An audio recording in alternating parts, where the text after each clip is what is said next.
Hi friend, कैसे हो आप सभी का हमारे YouTube चैनल SVG क्लासेस में आप सभी का स्वागत है। आज हम आपके लिए एक साइंस का नया वीडियो लेके आए हैं जिसका नाम है कार्य।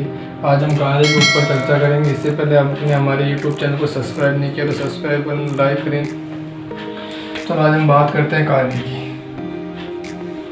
देखो कार्य क्या चीज़ है, कार्य के बारे में समझते हैं।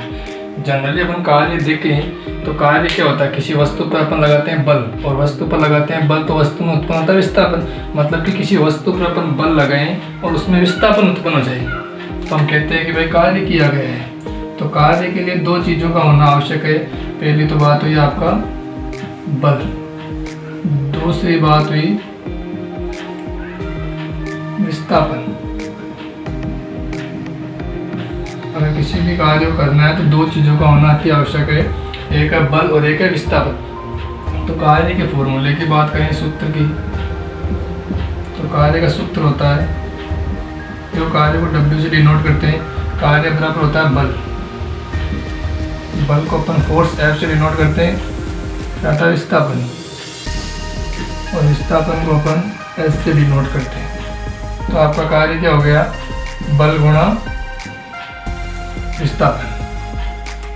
तो सीधी सी बात है, किसी भी कार्य को करने के लिए आपको दो चीज़ों का होना आवश्यक है, बल और विस्थापन। अगर किसी वस्तु पर आप बल लगा रहे हो और उसमें विस्थापन शून्य होता है, किसी वस्तु पर आप बल लगा रहे हो विस्थापन शून्य होता है, तो आपके द्वारा किया गया कार्य वो होगा ही नहीं। क्या होगा भाई, शून्य होगा। तो किसी भी कार्य को करने के लिए आपके पास बल और विस्थापन का दोनों का होना जरूरी है। तो इसीलिए कार्य का जो सूत्र है वो होता है F×S, मतलब कि बल गुणा विस्थापन। तो चलो आगे बात करते हैं बल की हम। अगर दो बल का सूत्र तो आपके पास हो गया, बल का कार्य का सूत्र तो आपके पास हो गया,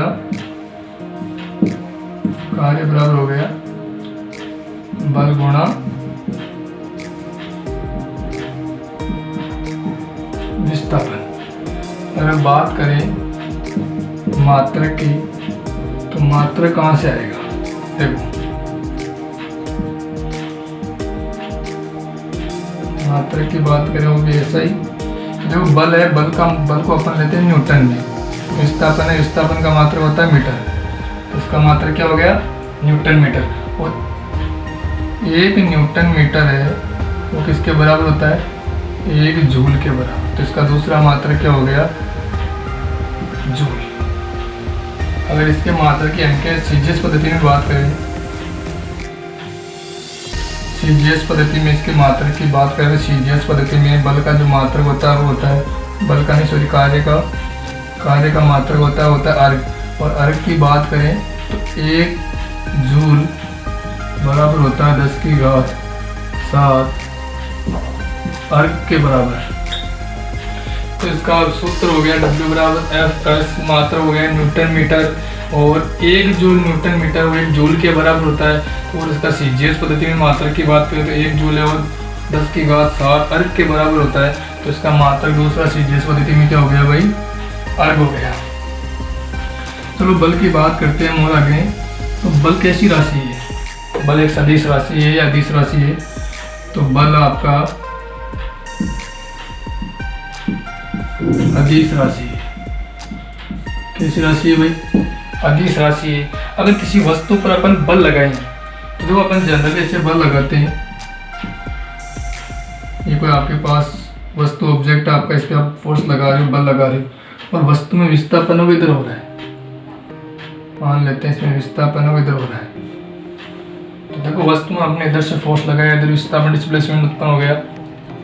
लेकिन अगर इसी वस्तु पर अपन बल किसी थीटा एंगल पे लगाएंगे, इस प्रकार से, इस प्रकार से, इस प्रकार से, तो आपका कार्य क्या होगा। अगर दो थीटा एंगल पे लगाएं तो आपका जो कार्य है वो Fs नहीं होगा, फिर वो आपका कार्य बन जाएगा Fs cos थीटा। यदि अपन थीटा बराबर 0 डिग्री ले तो आपके द्वारा कार्य किया गया कितना होगा, देखो Fs cos 0 डिग्री, और cos 0 का जो मान है वो होता है आपके पास 1। तो कुल मिला के आपके पास कार्य कितना आ गया, Fs, इसको बोलते हैं अपन अधिकतम कार्य। इसको बोलते, इस स्थिति में कार्य अधिकतम होगा। अगर दूसरी स्थिति की अपन बात करें, दूसरी स्थिति आपके पास होती है थीटा बराबर 90 डिग्री। 90 डिग्री ले तो आपके द्वारा किया गया कार्य क्या होगा, वो Fs cos 90 डिग्री, और cos 90 की जो वैल्यू है वो आपके पास होती है 0। तो कहने का मतलब हुआ, इस स्थिति में अगर आप कोई कार्य करते हो तो आपके द्वारा किया गया कार्य क्या होगा, 0। अगर अपन आगे बात करें थीटा बराबर आपके पास ले 180 डिग्री, तो वर्क है वो होगा आपके पास Fs cos 180, और cos 180 की जो वैल्यू होती है वो होती है आपके पास -1। यहाँ से आपका वर्क आता हुआ था -Fs। तो देखो यहाँ से आपके पास दो चीज़ें साफ साफ स्पष्ट हो गई कि कार्य है। यहाँ देखो पॉजिटिव साइन है, मतलब कार्य धनात्मक होगा, यह नेगेटिव साइन है, इसका मतलब कार्य क्या होगा,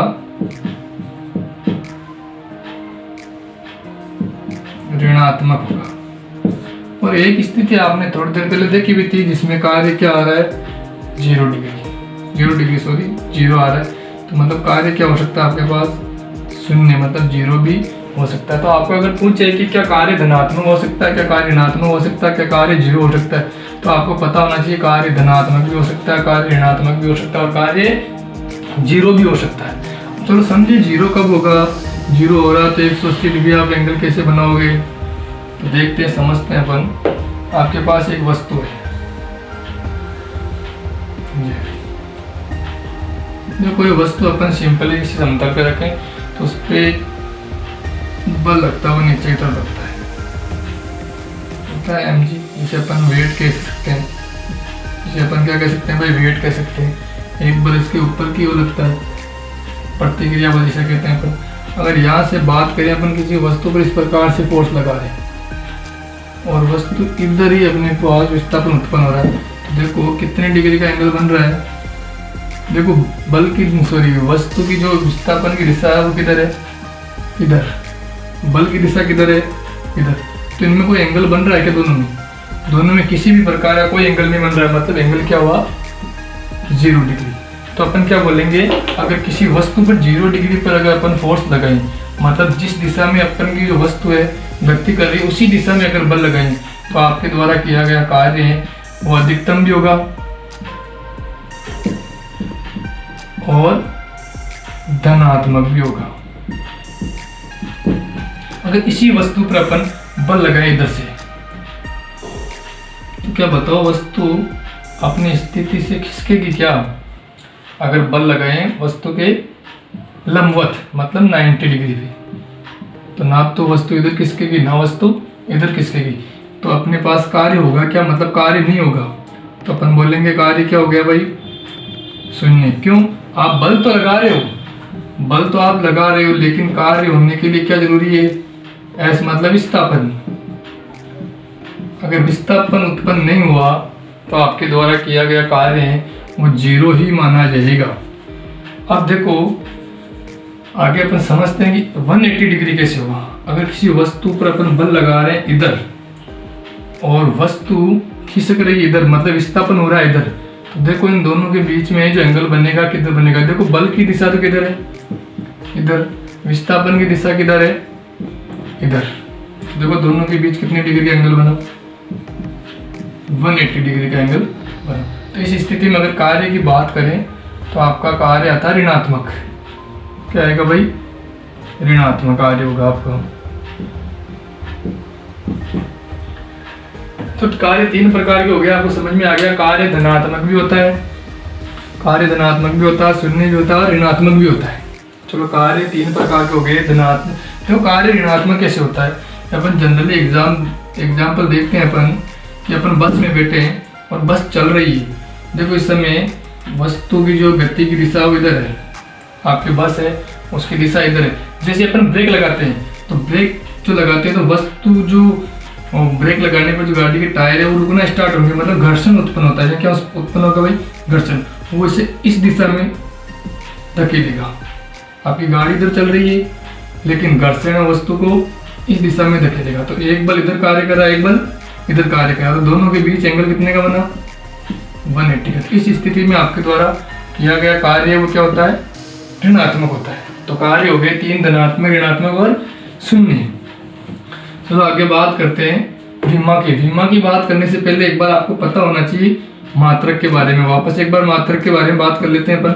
मात्रक था आपके पास न्यूटन मीटर। देखो न्यूटन क्या है, न्यूटन है बल।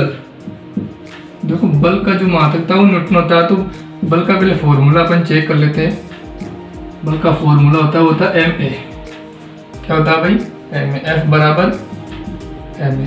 m की बात करें तो यहाँ m है मास, मास मतलब kg है। यहाँ पे त्वरण, एक्सीलरेशन मतलब त्वरण का जो मान मात्रक होता है वो होता है मीटर पर सेकंड स्क्वायर। तो चलो इसके अंदर अपन चेक करते हैं। न्यूटन की जगह हम क्या रख सकते हैं, kg मीटर सेकंड स्क्वायर। आगे अगर बात करें मीटर की तो देखो मीटर का मीटर को मीटर से गुणा किया कितना आया, मीटर स्क्वायर। और इस सेकंड है आपका ऊपर आएगा, पावर इसकी किसकी हो जाएगी, माइनस की। तो चलो आगे बात करते हैं विमा की। तो विमा आपको पता है किन पदों में लिखी जाती है। तो विमा होती है आपकी mLT। तो यहाँ m का मतलब होता है मास, मास मतलब द्रव्यमान। इसका मतलब होता है लेंथ मतलब लंबाई। t का मतलब होता है टाइम, टाइम मतलब समय। और समय को हमेशा लेते हैं सेकंड में, लंबाई को हमेशा लेते हैं मीटर में, और इसको हमेशा लेते हैं केजी में। तो यहाँ से देखो आपके पास केजी कितनी है, 1 मीटर मतलब लंबाई कितनी है 2, समय देखो कितना आपके पास -2। तो यहाँ से आपके पास निकल के आ गई है विमा m1 L2 T-2। तो आपने समझ लिया होगा कि कार्य की जो विमा होती है क्या होती है, m1 L2 T-2। चलो कार्य की विमा की बात हो गई, कार्य के मात्रक की बात हो गई, CGS पद्धति में मात्रक की बात हो गई, MKS पद्धति में मात्रक की बात हो गई। कार्य क्या है, कार्य का फॉर्मूला क्या है, कार्य अदिश राशि है। तो अगर आपके पास कार्य का एक फॉर्मूला इस प्रकार से भी पूछ सकते हैं हमसे, तो ये फॉर्मूला कहाँ से है। तो हमने पहले आपको बात बताई थी कि जो कार्य है वो कार्य क्या है, एक अदिश राशि। कार्य क्या है भाई, अदिश राशि। और अदिश राशि का पता यहाँ से चलता है कि जहाँ डॉट प्रोडक्ट आए वो जो राशि होती है वो आपकी अदिश राशि होती है। और जैसे ये डॉट प्रोडक्ट हटता है, जैसे डॉट प्रोडक्ट हटता है तो यहाँ था कोस थीटा। अगर ये राशि अगर सदिश होती तो आपके पास क्या होता, जैसे मान लेते हैं, मानना की होती तो नहीं लेकिन फिर भी मान लेते हैं कि एक सदिश राशि है। तो जैसे ही यहाँ से क्रॉस, देखो ये तो होता है डॉट प्रोडक्ट, ये होता है क्रॉस प्रोडक्ट। तो जैसे यहाँ से क्रॉस हटता है तो वो आता है साइन थीटा। लेकिन आपका जो कार्य है वो एक अदिश राशि है और उसका जो अदिश गुणनफल होता है वो होता है FS कोस थीटा। लेकिन सोचने वाली बात एक और है कि अगर बल की बात करें तो बल क्या है आपके पास, सदिश राशि है। बल क्या है भाई, सदिश राशि है। विस्थापन की बात करें तो विस्थापन भी आपका सदिश राशि है। लेकिन फिर भी सोचने वाली बात यह है कि दोनों भी सदिश राशि होते हुए भी इनका जो गुणनफल है वो क्या आता है, अदिश राशि। क्यों, क्योंकि कार्य क्या आपका अदिश राशि है। ठीक है, तो ये सारी चीजें हमने पढ़ ली। आगे बात करते हैं अपन क्वेश्चन की। तो जनरल क्वेश्चन कैसे कैसे पूछे जाते हैं, इनसे क्वेश्चन इस प्रकार के पूछे जाते हैं कि कार्य का मात्रक, कार्य का मात्रक। जनरली एग्जामों में इसी प्रकार के क्वेश्चन पूछे जाते हैं। कार्य का मात्रक है तो कार्य का मात्रक देखो न्यूटन मीटर भी होता है, जूल भी होता है और अर्ग भी होता है। मात्रक की बात होगी। उसके बाद पूछे जाने वाला क्वेश्चन आता है सूत्र। तो सूत्र की बात हम कर चुके हैं कि सूत्र आपके पास इस फॉर्म में भी दिया हुआ आ सकता है। सूत्र आपके पास ऐसे भी दिया हुआ आ सकता है। सूत्र आपके पास इस प्रकार से भी दिया हुआ आ सकता है। तो ये तीन सूत्र है, आ सकते। एक सूत्र और फिर भी बन जाता है इसमें। वो सूत्र इस प्रकार से बनता है कि जो आपके पास बल है, बल का सूत्र क्या होता है, हमने थोड़ी देर पहले चर्चा की थी। जो बल का सूत्र होता है एम ए। तो अपन यहाँ एस इस प्रकार से रख सकते हैं कि एफ की जगह तो हम रख सकते हैं एम ए और एस की जगह आपके पास एस है। तो एक फॉर्मूला ये हो गया। अगर इसी कार्य की अपन पृथ्वी के सापेक्ष अगर बात करें अपन अर्थ के लिए, तो आपके लिए यही फॉर्मूला चेंज हो गया। क्या बन जाएगा, देखो द्रव्यमान तो यहाँ अपना जो अपने पास ऑब्जेक्ट है, जो वस्तु उसका हो जाएगा। यहाँ जो त्वरण है पृथ्वी के लिए क्या आ जाएगा, जी। और यहाँ जो विस्थापन है, किसी वस्तु को अपन ऐसे ऊपर से गिराते हैं तो पृथ्वी की हाइट बन जाती है, तो इसलिए यहाँ क्या आ जाएगा, एच। अगर इसके अदर और मात्रक की अपन बात करें यहाँ से, देखो जनरली हमने जो मात्रक पढ़ ली वो तो है ही है, लेकिन देखो यहाँ अगर बात करें अन्य मात्रक की हो, तो देखो द्रव्यमान है, द्रव्यमान का मात्रक होता है केजी, और गुरुत्वीय त्वरण है ये होता है आपका वही मीटर पर सेकंड स्क्वायर, हाइट वही होगी मीटर। अगर इन दोनों को गुणा करें आपस में तो आपके पास आएगा मीटर स्क्वायर पर सेकंड। इस पर तो ये भी एक प्रकार का कार्य का ही मात्रक है। ये जो वैल्यू है ये क्या बता रही है, आपके पास यूनिट है, ये बताएगी ये भी क्या है भाई, कार्य है। चलो आपने इतनी बातें देख ली, तो एक दो बात और देखते हैं।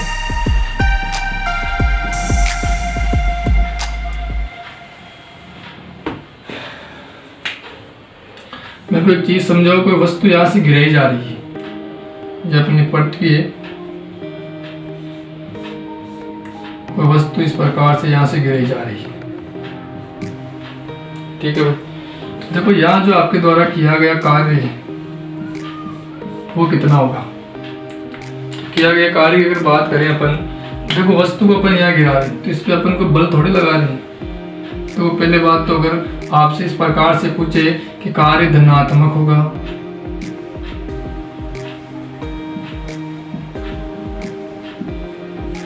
या ऋणात्मक होगा या फिर शून्य होगा, बताओ। देख सीधी सी बात है, वस्तु की जो गिरने की दिशा है वो भी इधर है, और वस्तु पे अपन बल लगाएंगे तो वो भी इधर ही लगाएंगे।